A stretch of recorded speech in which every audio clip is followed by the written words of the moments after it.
What's up? So today, chatting about my favorite stuff, which is labor. I'm gonna chill for a second and let some people hop on and get these viewers on.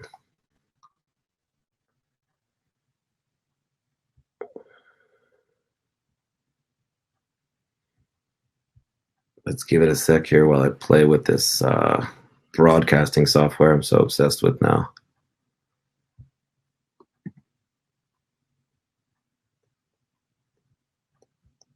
So it looks like we're starting to get some reach.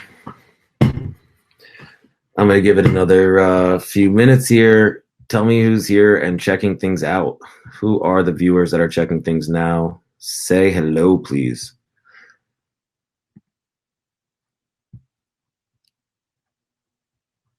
Or don't say hello in the comments.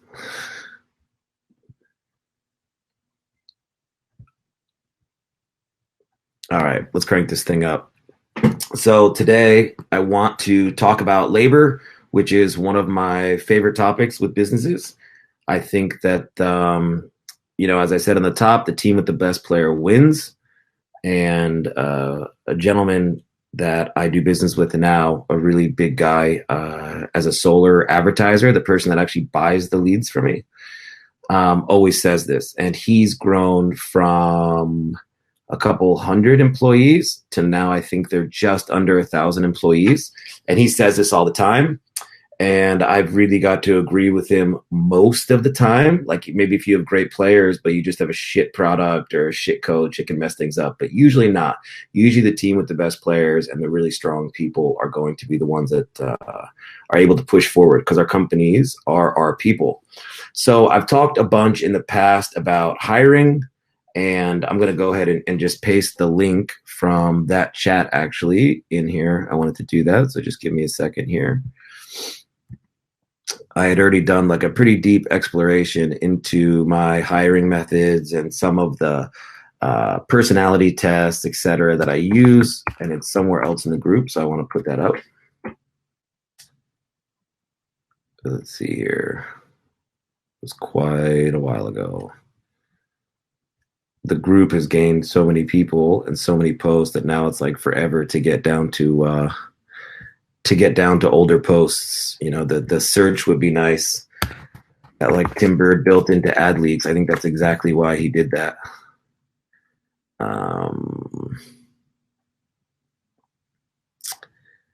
Yeah, here we go.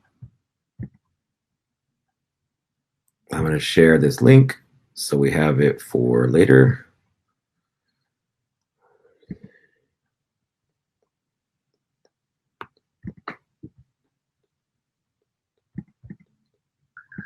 What's up, guys? All right, let's put it in the chat here.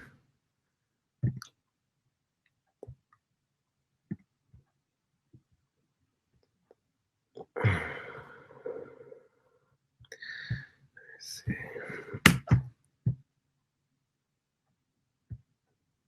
And announcements. And discussion. Sorry about this. I just don't want to forget this. And everybody is always asking me for stuff, and then I flake on putting it in the chat, so I don't want to mess that up. All right, here's the link to the last one I did on hiring. So anyway, getting back on topic here. Once I want to start bringing the people on, I try to be like very cognizant of the fact that I'm going to probably only keep 30 to 40% of the people that I hire. Just because I always want excellence and I always want the quality of employee to get better and better. Sorry about that. It's my Nana's phone. Old school ring. What I want to do here is always to just kind of keep getting the level of who I hire better and better, especially as the company grows. You can see the people in your company that are 9s and 10s, and you want to just start hiring more than 9s or 10s. You don't want to go backwards. So when I start out hiring, especially whether it be position-based or experience-based, skill-based, et cetera, is I'm always looking for the character of people more than anything else. Like I can really teach a lot of skills.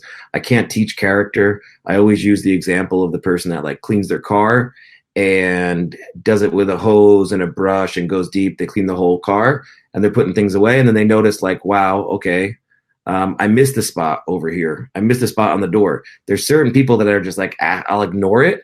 And there are other people that are like, okay, I'm going to go and I'm going to get more, I'm going to take the stuff back out. I'm going to clean the car again just because they want to do the right type of job. And this is always what I look for in all the people that I hire. The second thing that I look for is always I hire people that are opposite of me. I like the saying that chaos creates revenue, order creates profit. Well, if you know that you're an order guy, you're a number cruncher, you're a data guy, go get yourself a revenue guy, get yourself a revenue partner. If you're a guy that just cranks it and you know how to sell and pitch and do that part and make the money fly in, but you also spend and the money flies out, then hire yourself someone that's going to create order. We're trying to create a business which is almost like an organism, and different parts of the body do different things. We got different sides of our brain, and I try to build companies that are well-rounded with the people that balance out my strengths and weaknesses. Because eventually, if you think about it, the amount of effort that you put into your company as your company grows, even if you continue to work 60, 80 hours a week, you start to become a very small percentage of the labor force. So it's important that when you're building that labor force, you hire people that are very good at what they do. I call this hiring for avatar. I'm looking, regardless of what the topic is, I'm looking to balance these things out. I know that I personally am a very messy person and I'm a revenue guy. So what I'm trying to do is always hire people that are very organized, on time, detailed, etc. So I'm hiring there for avatar, regardless of what the skill set is. Now, if I'm hiring for a position like a copywriter, I don't give a shit if they're organized or they're tidy. That just doesn't fit that avatar. Now, if I'm looking someone to handle Google Analytics or I'm looking to handle website auditing, then I want someone that's super detail oriented. And I'll also mention that I also like to see certain races or countries that are like really detail oriented or really good at copy or really good at customer service. For example, you want Google Analytics cleaned up, you hire somebody in Germany. You hire a German that's super detail oriented. If you're looking for copy, you're probably looking someone in the United States, not just because they speak English, because they know how to sell and pitch. It's part of our culture. So again, I'm hiring for avatar all the time to really fill out the corporate organism, if I may. Everybody always asks about hiring and training a media buyer, and I just kind of want to hit on something here. Don't hire a media buyer first. I think it's a stupid decision if you are a one-man affiliate or even like you got partners, etc. There's like so many other roles that are very necessary that most of us don't have. For me, if I was just a one-man affiliate and I was making good money and I was handling the media buying, I would hire first videographer or, video editing, image editing, because that is media buying now. It's so much dependent on the creative that I think that, Facebook's gotten so smart that the data side is less of a factor than the creatives, because the creatives are going to get your CPCs down, your CPMs down. If you take a look at the reduction of your costs because of better videos and images, then it's going to pay for that position immediately. And most of us suck at this. I mean, I'm not creative. I can't make videos. I can't make images. I can think of some stuff, but I'm not able to execute that. So that will be my first hire. Then you're still making good money. The second hire needs to be someone to keep track of your money. And I don't give a shit if you're just working with networks and you just have a couple different traffic sources. Get that shit clean now when it's still affordable, that you don't need a lot of support, and that you just always know what's going on with your money and your data. We have so much data going around, especially when things scale. People aren't paying attention and they think they're making money, but they're not. There's a lot of Shopify guys that, they think they have a profitable campaign, but they're not looking at all of the hidden costs, expenses, labor, subscriptions, spy tools, returns, refunds, all of this shit. But when you have a really good numbers guy, he's going to take a look at that for you and make sure that these things aren't happening. I've rarely seen a money guy not pay for himself. If you don't have a money guy now and you've already been doing business for a while, they'll almost always find you missing money. The fresh set of eyes, they'll almost always come in and go, holy shit, wow, I didn't know about that. There is money here. And every time we brought in new financial people, even recently, very recently, the girl that handles our books found a huge mistake where we were able to two actually, someone who hadn't paid us, and then also a I don't know, like a VAT return or some shit that we were owed, but it was a bunch of money. So is the second place that I would go. Media buying, if that's your skill, that's probably the last thing you're going to be able to replace. If you are going to hire a media buyer, I think that it's important that you yourself are already honest of how good of a media buyer are you. So if you're trying to hire a media buyer to get someone that's better than you, it's risky. You know, I think it's a lot smarter in that position to make yourself better as a media buyer, get rid of the time spent on other things so you can focus on that, because frankly, it's just a little too difficult and it's too much experience based. And at the end of the day, when it's time to scale and you start to spend like a lot of money, you're going to watch the campaigns anyway. Like you may have people that do uploads for you and stuff like that, but you're going to watch the campaigns, you're going to log in, you're going to check stats. And the reason you need to do this is because you're going to find mistakes.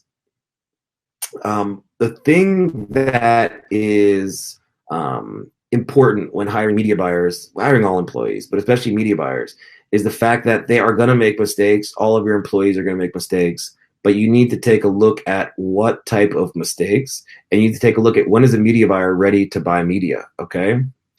When I hire people and they start making mistakes, I understand that as a media buyer, it's going to take them a long time to learn it. It took us a long time to learn it. I only hire people with no experience. I won't hire someone with experience, almost definitely at this point. I've tried it. It has not worked out well ever. Maybe A, because I like my own systems. Maybe B, I don't know why. It just never worked out as well as just training somebody from scratch. The media buyers that we have now and that we've had have been awesome, you know, and they really didn't know media buying when they started us. They were good at Excel and they're hard workers and they're on it. But when you train someone from scratch, you got to expect mistakes. There are acceptable mistakes and there are unacceptable mistakes. And I think this is the important thing here. When you hire someone and they are making mistakes because of a lack of product knowledge or understanding, this is okay. We can deal with that. They're going to learn. This is going to take time. And you need to understand that. So whenever you see your employees making mistakes, you need to take a look at it and say, is it a product knowledge mistake? Is it a skill mistake? Have I properly explained this to them? You know, do they really understand it? Is this an acceptable error? And then I just keep going, because frankly, it's going to take you a long time to get a media buyer to trust them because of how much product knowledge and experience it takes. It's going to take a while to get this into a trustworthy position. There are mistakes that I'll fire for really fucking fast. Character mistakes. They have bad character. They don't mind scamming people. They're dishonest. They're shady. You don't feel like you can trust them. They take shortcuts. This is what I call laziness mistakes. Like people that like you show them the right way to do it, and within a day they're trying to figure out a way to do it a little bit lazier, where they can cut corners. Like I'm not a cut corners kind of guy. I'm an optimize for efficiency. I'm an optimize to make things go faster, but I'm not an optimize because you're lazy and you don't want to do the work. The last mistake that I will fire for real fast is in-office social mistakes. It is what it is. If you have an office and you have people in an office, and most of this talk today is about in-office training, but if you have people inside of an office, they're going to interact. They're going to rub each other the wrong way. They're going to get along well. They're people, you know, and when you have an office that gets along well and everybody's humming and they like each other, it's such a blessing. It's one of the beautiful things of having less than, let's say, 30 employees is everybody can still be a family. Everyone can get along. Everyone has very similar goals. When you have someone that just doesn't fit in, it can work. It can work, but it's not as good as someone that's like really in the scene with your company. It can also not work. If this in-office social mistakes is negativity or spreading bad vibes, this is what I fire for the fastest. And I learned a lot of what I'm talking about now, training salespeople, which is very similar to training media buyers. because they have to acquire skill sets. They have to acquire product knowledge, specific training, and know how to do things. So you got to train them to do it. And they also sit at desks just like next to each other, just like media buyers. And what I learned is when you had a salesperson that was having a bad day and they were like, fuck this, they just hung up on me again, and I can't close a deal, and I'm not closing anything, and I haven't closed a deal in 4 days, and the leads are no good, and all this type of shit. Everyone around them will also do poorly. And I split test and saw this myself. I would take somebody negative and I would put someone away. Like if somebody was negative, I would move them, and I would literally see the data that the performance of the people around them would get better. So it's like, I know for a fact that toxic people are bad. They distract, they bring people down, they get in people's ears. They create problems, they create issues that maybe other people aren't looking at. And all of a sudden, because they're so negative, they bring it out. Fire toxic people fast as shit. That's it. Get them out of there. It doesn't make any sense. I would say that I fire like at least 60% of the people that I hire. We don't actually have a lot of people that quit on us. We've been lucky so far. I've never been in that situation too much. Obviously, in call centers, there was a lot more. You know, as soon as you didn't have enough leads, you were losing somebody. With media buyers, though, we've been really fortunate because they've stuck with us, and we end up being the ones that do the firing. You know, we need to optimize our employees for happiness. Because it's just like optimizing publishers or placements, etc. You need to set a conversion goal so that they know what they need to do to get X. And then you need to give them the tools to get to X. And then you need to optimize them. You know, you need to make sure they're at their peak, they're at their happiest, they're rested. You want your employees at 80%, or I try to keep my employees at 80% workload. And it sucks because I actually end up always overworking them. I try to stay at 80%. And once I see them starting to redline, that's when you want to start look at hiring more people. Because if your people are burnt out, or they're not happy, or they're grinding all the time, they just don't concentrate as well. They make more mistakes. They rush. And you want to give someone an environment where they can work at a good pace, where they're not going to make mistakes.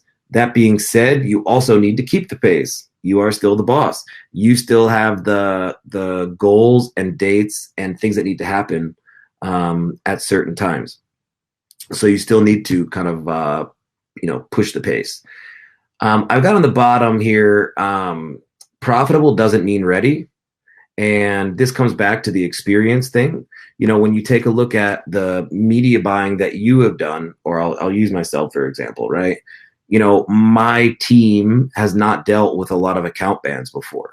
You know, this just happened. I got badass media buyers that are able to make a lot of money running campaigns. They know what to do. They know how to create ads that pop. They know how to optimize landing pages. They know how to optimize data, etc. They'd never really come across all these account bans before. They hadn't experienced it. There are certain things in media buying that you are not going to know your first year because it hasn't happened. You can't expect someone to know something that hasn't happened. For example, what does it look like when a pixel's not firing? You don't know what that looks like when you got a fucked up pixel or a disappearing lookalike audience. You don't know what that looks like until you've done it for a while. So always the key here is to take a look and see if they should know this or should not know this. Just because someone is making money and they're profitable doesn't mean that they're ready to completely be on their own. It doesn't mean that they're not going to make mistakes, but those mistakes at a certain point should only be based on inexperience or lack of knowledge. The last thing that I kind of want to close up on that I do with my team, and sometimes they take advantage of it and sometimes they don't, is the learning. You know, every day after lunch, 1 hour, everybody should be learning something about media buying. I think this is something that's important with what we do. Everybody knows I'm big on learning. I have an education business. You know, I believe in that. This game keeps changing. It's dynamic. It keeps updating. It keeps doing different things. You keep getting new information. You keep getting changes on Facebook. You keep getting new techniques. There's lots of education, courses, and everything else out there. Your media buying team should be looking at all of it. They should always be trying new things, seeing new things, testing new things, reading new things, living in groups. Media buying is learning or knowledge acquisition at its core, because we have a skill job. You know, and we need to use our brains to make our money. So we should be exercising and filling up our brains. This is some of the stuff that I work on with my team internally. Um, I will soon, I don't know when, I'm traveling, but I will soon also now go through and talk about how I do my managing of outsourcing and external. We have spent an insane amount of money on Upwork. We have spent Upwork Odesk. That's how it's been. I think I just lost my camera. Hmm. Um, we have done a lot of outsource stuff. The next thing I'm going to do will be more on outsource management. How do you manage them? How do you make sure they're doing their job? How do you bonus them? Everything else. So, anyway, thank you today. And hit me up with questions in the comments. I will follow up with you on them. And then if you have questions about hiring or firing or optimizing or scaling in more detail with your employees, hit me up in the chat. And then also, I'm going to cover this external staff next time as well. Be cool.